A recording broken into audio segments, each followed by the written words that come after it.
What's happening, fam? L.A.R. movement still moving. Book is entitled Lessons from a Non-Custodial Father at Amazon, Kindle, and Create Space. Link will be in the description box below as usual. Go get it. PayPal link there also to ask me to put it up, so I'll put it up. Thanks everybody for supporting. But this video is entitled You're Robbing Sons of Competitiveness. I was having a conversation with my own son. The Marshawn Lynch thing happened. I did a little bit of video of that, and I was parenting. Since America's changed and they have this more effeminate mindset, everybody gets a trophy. If you stand out, if you need to be in a male-dominated space to understand the nuances of competitiveness. Everybody needs to get an education and be docile and work with their mind, but still don't get competitive. God, you want your sons to deal in shadow competition like a female. And what I mean by that is, when a person is competing with you and it's live to them, it's all systems go, but they never informed you that it was a competition. That's what I mean by shadow competition. See, every competition has a time and a place. Both parties know the time and the place, and that's when it's on and popping. We live in a society where we competing, but only I know that it's on and popping. But you're robbing your sons of competitiveness because you're stamping out everything that makes them competitive, that gets their testosterone flowing, their masculine juices going. I mean, kids have brothers, big brothers. You can't even compete with your big brother no more because y'all stamping out, he doesn't want a top big brother. That's a little bit too. Why are you competing with your big brother? Or the big brother doesn't want to establish, you still my little brother. The little boys wrestling together, that's what that's about. But then it goes on to grades. It goes on to character. It goes on to integrity. It goes on to physical prowess. But you're robbing these boys of competitiveness. And if you don't have a sibling rivalry, you can have a cousin rivalry, but you can't have that either because now you don't want these family members to be around each other anymore. So now you're robbing them of their relationship, but you're also robbing them of that male competitiveness. Your cousin over there doing that. Your cousin doing that over there, that. Oh, for real? He think he just gonna beat me now. You give him that call. Hey, I heard what you're doing. Okay, don't worry about it. I'm about to get on my A game. I'm finna put up stats on you. But no, you don't want that. See, you can't raise these boys to be men when you stamp out them being competitive at an early age because it bothers you. You're uncomfortable with it. He gonna be too aggressive. And then what a real man should be is non-competitive until I tell him to be competitive and cut it on and cut it off when I wanted to, and then he can go to 100 and 0 when I say snap. That ain't how it works. I need a real man to take charge while I've trained him to not take charge. I don't know how you gonna figure that one out, but it's not working, obviously.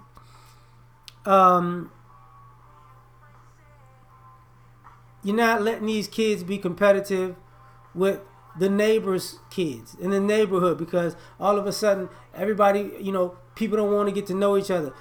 Kids can't make bonds unless they're doing it over the phone. So what happens? You got a society of people who can only be competitive online. I can only be competitive in fantasy. Fantasy as in video games, as in fantasy sports, or some other type of online game that we can compete, but don't nobody really get hurt.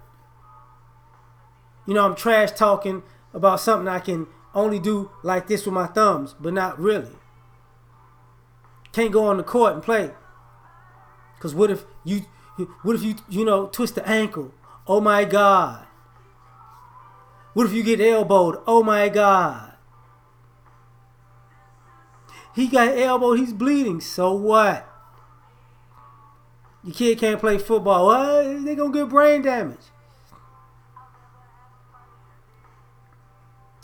Your kid can't run track.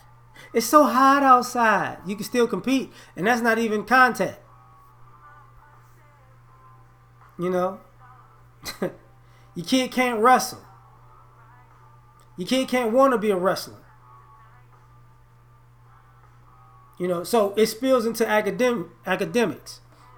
Because I want my kid to be a doctor or an engineer, but he can't be the best. He can't have that same competitive nature to be the best. And what I mean by that, he can't challenge anything. Just, you know, take in the information and don't try to innovate. Don't try to learn and master something. Because if you master something, that means you a student, and then you want to compete to be better than the person who taught you. That's disrespectful. That's mutiny. You get what I'm saying? That's rebellious. Even though that's what it's supposed to be. You're supposed to be better than the person who taught you. You as a parent want your child to be better than you, so you want them to beat you and your benchmarks, but when they go out in the world, you want to stamp out their competitive nature with everything else. You robbing your sons of competitiveness. You want to teach your daughters to be competitive while teaching your sons to not be competitive, and then because you're scared if your sons really get competitive, your daughters might not be able to compete. Because you're trying to teach them to compete on a male level. So what you're doing is you're bringing down the level of competition to an acceptable level.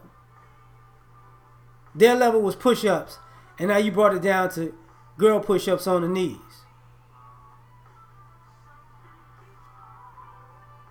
Because you don't want these young boys to be assertive and aggressive.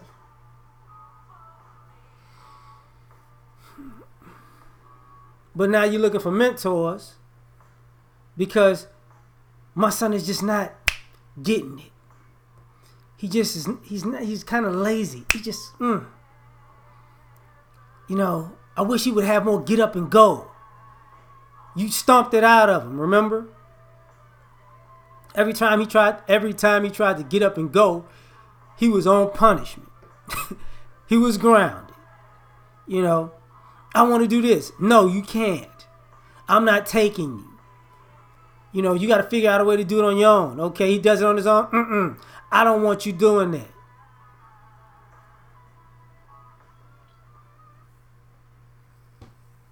But you don't see the problem. You know, everybody got a trophy. So if everybody got a trophy, you know, everybody didn't put in the same amount of effort. They put in the same amount of work. You know, they perfected their craft the same. No, they didn't. That's why people stand out. So you let people know where you at. This person's the best. This person's the worst. This is how you got. These are the steps you got to take to be the best. They're the benchmark. Work to get to the benchmark. But no, you don't want to do that. You want to make everybody the same. But guess what? Everybody doesn't get an A because they showed up. You know, everybody doesn't get a chance to start. Everybody doesn't get the same scholarship. Everybody doesn't make the honor roll just because they came to school.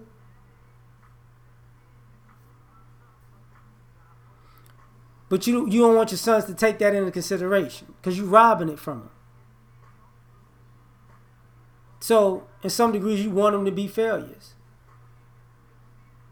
Part of competitiveness is actually dealing with adversity, getting up off the ground, and getting back to it.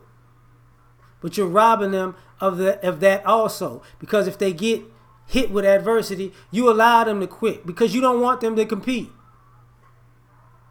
You don't want them to be a go-getter. You want them to go get you some snacks so you'll never be an empty nester.